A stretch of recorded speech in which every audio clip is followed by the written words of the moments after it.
क्या हाल चाल। वैसे तो सब तो मज़े में होंगे। जैसा कि हम लोग अभी रिसोर्सेज और डेवलपमेंट चैप्टर पढ़ रहे थे, तो आज हम लोग उसके सेकंड पार्ट पे आ चुके हैं, डेवलपमेंट ऑफ रिसोर्सेज। इससे पहले हम लोग रिसोर्सेज के बारे में पूरा पढ़ चुके हैं। तो आइए शुरू करते हैं। So welcome to my channel study and fun with Banu. So अब हम स्टार्ट करते हैं डेवलपमेंट ऑफ रिसोर्सेज। तो इस वीडियो में हम लोग ये पढ़ेंगे कि रिसोर्सेज का डेवलपमेंट कैसे होता है, रिसोर्सेज का डेवलपमेंट हम कैसे कर सकते हैं, उसके डेवलपमेंट के लिए पढ़ेंगे। फिर उसके बाद से हम लोग आगे पढ़ेंगे कि उसको इंडिस्क्रिमिनेट रूप से जब यूज़ हो रहा है उससे क्या क्या प्रॉब्लम फेस हो रहा है। फिर सस्टेनेबल डेवलपमेंट के बारे में पढ़ेंगे। फिर रियो डी जेनेरियो में जो अर्थ समिति ऑर्गेनाइज की गई थी उसके बारे में। फिर एजेंडा 21 के बारे में पढ़ेंगे। तो आइए शुरू करते हैं। पहले मैं बताना ये चाहता हूँ कि जो रिसोर्सेज होते हैं वे वाइटल यूज़ होते हैं ह्यूमंस के द्वारा। वो क्या करते हैं, अपने नीड्स को सेटिस्फाई करने के लिए उसे यूज़ करते हैं, ठीक है, रिसोर्सेज का यूज़ करते हैं। बट जब यही रिसोर्सेज इनडिस्क्रिमिनेट रूप से यूज़ कर होना शुरू हो जाता है तो क्या हो जाता है, रिजल्ट करता है रिसोर्सेज का क्या, डिप्लेशन। तो जब हम लोग उसे इनडिस्क्रिमिनेट रूप से यूज़ करते हैं तो ये क्या करता है, डिप्लेशन करता है। किसका डिप्लेशन,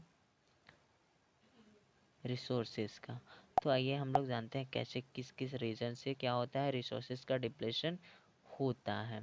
तो हम लोग पहले क्या करते हैं, इंडस्ट्रियल डेवलपमेंट, बहुत ज़्यादा इंडस्ट्री इधर उधर हम लोग लगा लेते हैं। तो क्या होता है, इससे इंडस्ट्री का जितना भी डेवलपमेंट हो रहा है तो उससे क्या हो रहा है, रिसोर्सेज का भी रिसोर्सेज भी डिप्लेट हो रहे हैं। ओवर पॉल्यूशन, जितनी पॉल्यूशन बढ़ेगी भाई उतनी रिसोर्सेज की ज़रूरत पड़ेगी।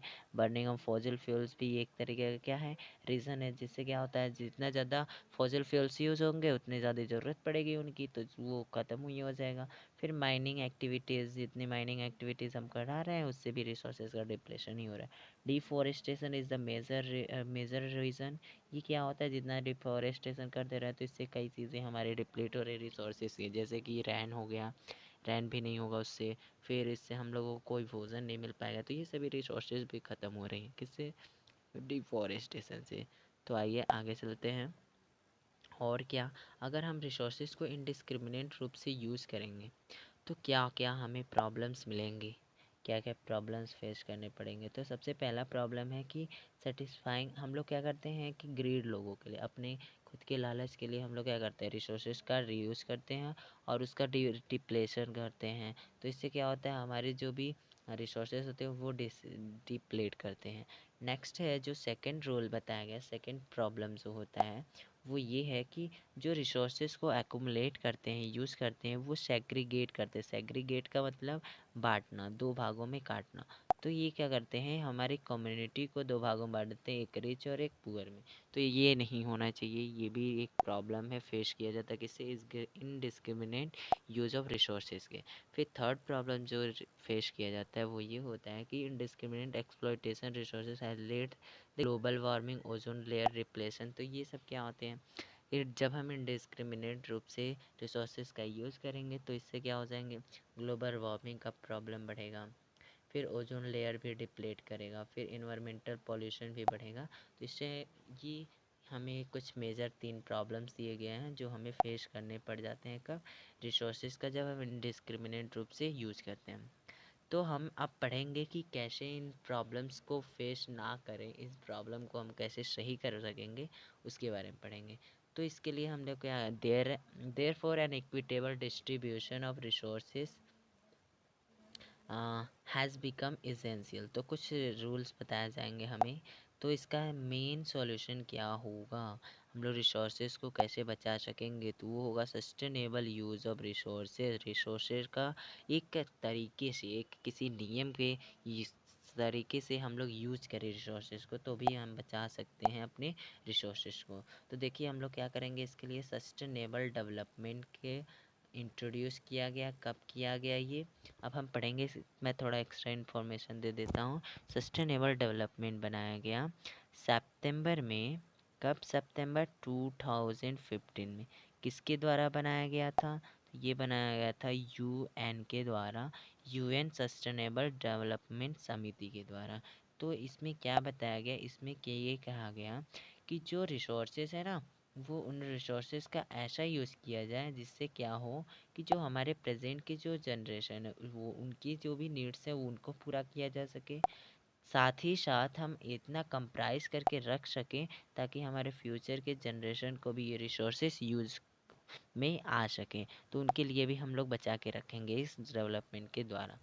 फिर इसमें नेक्स्ट बताया गया ये कि हम लोग क्या करेंगे, development should take place, development तभी आएगा जब हम लोग क्या करेंगे, without damaging the environment and can be achieved through proper planning. तो जो डेवलपमेंट होगा हम तभी पा कर सकेंगे जब हम लोग इन्वायरमेंट को डैमेज ना करें और एक प्रॉपर तरीके से हम लोग इसे करें, तभी हम लोग क्या कर सकते हैं, यूज़ कर सकते हैं और डेवलपमेंट आ सकती है रिसोर्सेज में। तो इसके लिए हम लोग क्या किया, एक समिति वहाँ पे बैठाएगी, कहाँ पे, Rio de Janeiro. Rio de Janeiro कहाँ पे है, ब्राज़ील में है। कहाँ पे है, ब्राज़ील में।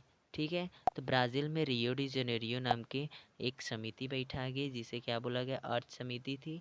ठीक है, इस समिति में क्या बोला गया कि first global gathering on sustainability पे, फर्स्ट ग्लोबल गैदरिंग थी, मतलब एक समिति बैठाई गई थी और इसमें ये कन्वे किया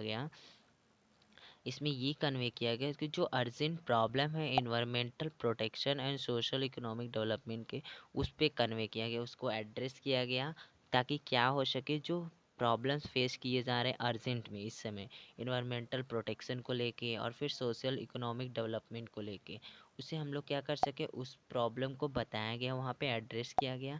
फिर इसका भी एक सॉल्यूशन क्या निकाला गया और असेंबल इसमें क्या हुआ, एक डिक्लेरेशन साइन हुआ जिसमें क्या किया गया कि ग्लोबल क्लाइमेटिक चेंज और बायोलॉजिकल डाइवर्सिटी का एक डिक्लेरेशन साइन किया गया, किसके द्वारा, वहाँ पे जो असेंबल लीडर्स थे उनके द्वारा।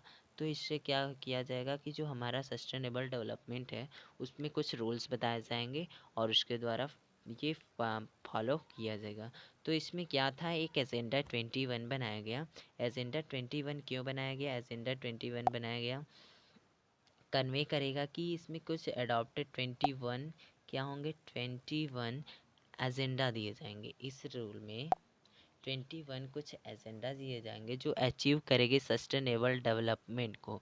तो इसमें एजेंडा मतलब कुछ रूल्स रेगुलेशन बताए जाएंगे जिससे क्या किया जाए, इस रूल सस्टेनेबल डेवलपमेंट को अचीव किया जा सके।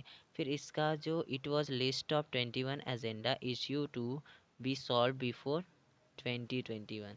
तो इसमें कुछ 21 एजेंडा भी दिए गए थे।